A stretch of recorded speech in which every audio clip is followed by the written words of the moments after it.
Olá! Nós estamos aqui para falar um pouco sobre métodos de estudo. Esse tema está inserido dentro da disciplina Metodologia Científica, que em alguns cursos tem nomes diferentes. Metodologia científica e tecnológicas, técnicas de estudo e assim por diante. O certo é que hoje, dentro desse conteúdo, métodos de estudo, nós vamos falar um pouquinho sobre algumas orientações de leitura, de análise e de compreensão de textos. E aí você vai falar de leitura, lógico, porque todo estudante universitário ele precisa ter uma certa autonomia na hora dos seus estudos.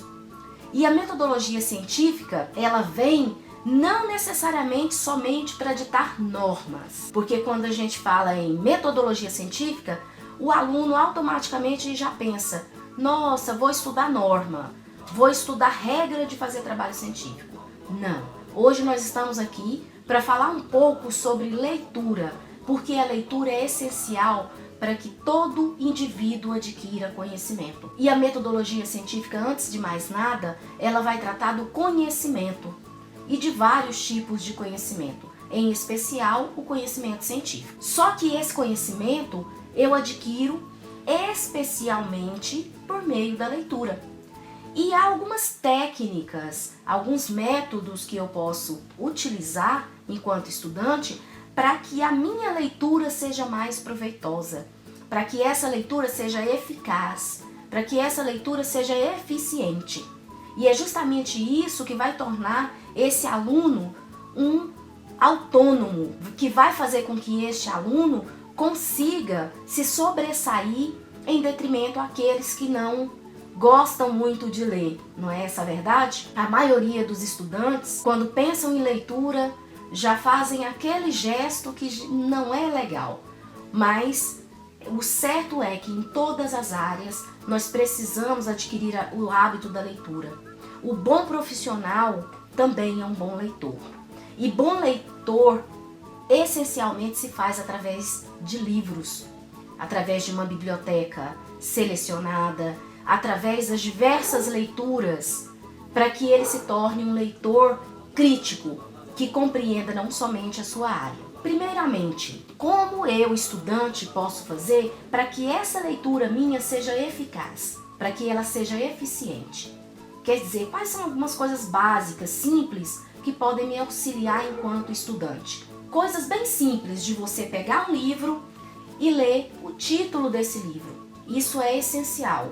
De você olhar aquelas abas que em alguns livros vêm com algumas anotações, a contracapa do livro, a data, o ano de publicação, a editora, que vem geralmente aqui ou na segunda página do livro.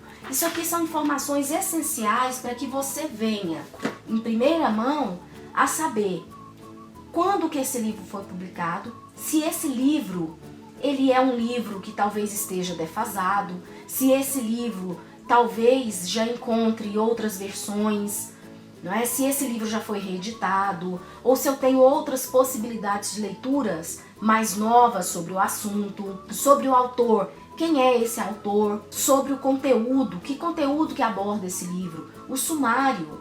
Olhar o sumário do livro é essencial para que eu conheça os conteúdos que esse livro vai tratar. Então a leitura proveitosa, ela começa pelo simples fato de passar por aquela pré-leitura, que é essa leitura mais como se fosse um scanning, como se eu estivesse olhando a fim de que eu possa selecionar realmente aquilo que vai trazer de interesse para mim dentro daquilo que eu necessito para o momento. Obviamente, o mundo moderno ele se tornou cada vez mais exigente em relação ao indivíduo. E aí você hoje tem muita informação, mas não necessariamente isso corresponde à formação. Nós temos aí o WhatsApp, internet, inúmeros sites, as outras mídias que nós temos. Então nós estamos repletos de informação a todo segundo. Não é a todo momento, mas a todo segundo.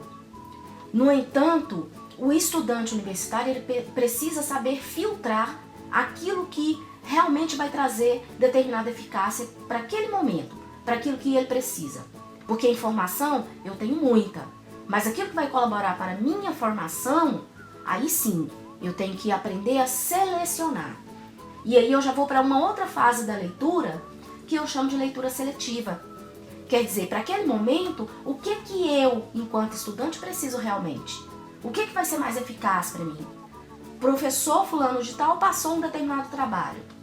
Então eu vou à biblioteca ou mesmo a um site da internet. Tem inúmeros sites disponíveis com vários artigos científicos de autores reconhecidos, de outros não tão reconhecidos, mas que escrevem com destreza e que podem trazer muita formação para minha vida acadêmica. Então, independente se eu vou lá na biblioteca física ou numa biblioteca virtual, eu tenho que aprender a selecionar. E a leitura vai me possibilitar isso. Aliás, essa é uma fase da leitura, de aprender a selecionar aquilo que realmente eu preciso. Uma outra fase da leitura, que eu posso dizer que é uma das mais essenciais para o estudante, é a leitura crítica.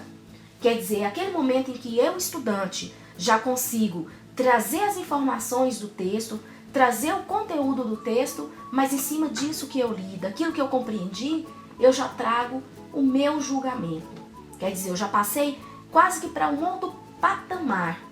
Eu já passei a observar outros âmbitos do texto que não só aquilo que o autor diz. Eu não quero informar apenas o que o autor diz, mas eu quero começar a fazer uma leitura de realmente observar o que é positivo nesse texto. O que ele traz de informação para mim? O que é essencial dentro dele? Ou o que esse texto traz de negativo? O que não é bom dentro desse texto? O que faltou? Então são algumas coisas que eu posso trazer para a minha vida acadêmica através dessa leitura que é chamada de leitura crítica. Na leitura interpretativa, eu trago para a minha vida acadêmica os vários outros conhecimentos que eu tenho. E aí eu já vou ler esse texto não somente para poder fazer uma crítica, mas para poder compreender realmente o que esse texto traz. E, às vezes, confrontar com alguns outros textos que eu já tenha lido, para que eu possa interpretar realmente qual o teor desse texto. Além disso, que são coisas básicas acerca da leitura, mas que eu não posso perder de vista, eu tenho também alguns mecanismos essenciais e que vão me auxiliar nesse processo de estudo. E estudo não só para que eu faça, por exemplo, um trabalho acadêmico, não só para que eu escreva um artigo científico, não apenas para fazer a minha monografia ou meu projeto, mas essencialmente para que eu me torne um leitor, um profissional, um estudante dedicado e que consegue abstrair informações de forma mais segura. Eu tenho, por exemplo, como técnica de estudo, o fichamento, o esquema, o sublinhamento, o resumo e a resenha. São 5 tipos básicos de técnicas que eu posso utilizar no meu cotidiano de estudo. O esquema, por exemplo, é aquele texto, aquela técnica que eu utilizo pegando do texto aquelas informações básicas, os tópicos, os títulos, os subtítulos e montando de forma esquemática, como se fosse um esqueleto do meu texto. O sublinhamento, que alguns estudantes costumam, por exemplo, pegar o texto e sublinhar parágrafos inteiros, aliás, sobra muito pouca coisa que não esteja sublinhado, não é assim que se faz, não é um sublinhamento, mas o sublinhamento ele parte do pressuposto de que eu tenho que observar aquilo que salta aos olhos, quer dizer, quais são as palavras-chave do meu texto, e aí eu trago isso para o meu sublinhamento. É aquelas informações, aquelas palavras-chave, aquelas expressões que eu vou sublinhar. Uma outra técnica é o resumo. O que é o resumo? O resumo nada mais é do que a técnica em que eu leio o texto e vou resumir aquilo que o autor diz, mas usando as minhas palavras.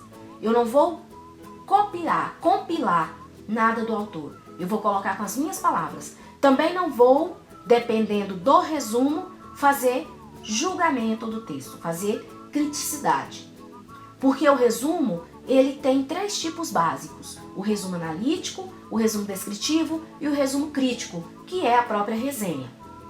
No resumo analítico, o nome já diz, eu vou fazer uma análise do texto lido. O resumo descritivo é esse que eu pego as palavras do autor e trago para o meu texto.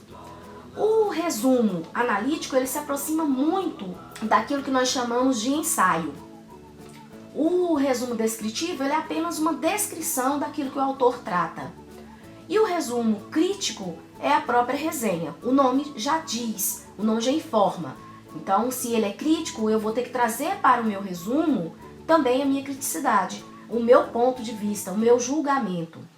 E esse julgamento, ele pode ser feito ao longo do texto, à medida em que eu faço a descrição, à medida que eu trago aquilo que o autor aborda, ou eu posso trazer o que o autor aborda e, ao final, trazer a minha criticidade. Uma coisa que é bem formal dentro da resenha ou resumo crítico é, antes de iniciá-lo, trazer as credenciais do autor, ou seja, trazer a conhecimento quem é esse autor, mostrar de onde que ele vem, se ele já tem outros livros publicados, quando que ele publicou essa obra que está sendo criticada por mim e assim por diante. Então essas são algumas técnicas de estudo, mas a mais utilizada pelo estudante, uma das mais utilizadas, é o fichamento. O fichamento é aquele que eu posso utilizar, aquelas fichinhas que podem ser encontradas em papelaria, em tamanho pequeno, médio e grande. Fichinhas simples, pautadas, elas são bem pequenas, mais ou menos assim, e em que eu possa trazer informações para essas fichas e catalogá-las, para que no momento oportuno eu possa retomar essas fichas e trazer as informações que eu preciso, trazer à tona, me lembrar, me recordar de algum texto que eu li. Esse fichamento é muito simples, é o fichamento que eu trago anotações do texto. Ele pode ser feito, por exemplo, em fichas chamadas de ficha de citação, em que eu faço recortes do texto e trago para minha ficha, ou eu posso ler aquele texto e resumir nessa ficha, é o chamado ficha de resumo, ou eu posso trazer também uma análise desse texto, chamado de ficha analítica, e aquela que eu chamo de ficha de referência, que é aqui eu coloco a referencial do autor e faço uma pequena síntese. Lembrando que todo e qualquer fichamento, e mesmo as outras técnicas que eu acabei de citar, não devem faltar de maneira alguma a essência que é o texto de onde eu tirei. Eu tenho que colocar as referências. No fichamento elas vêm bem no início. Por hoje é só, até a próxima!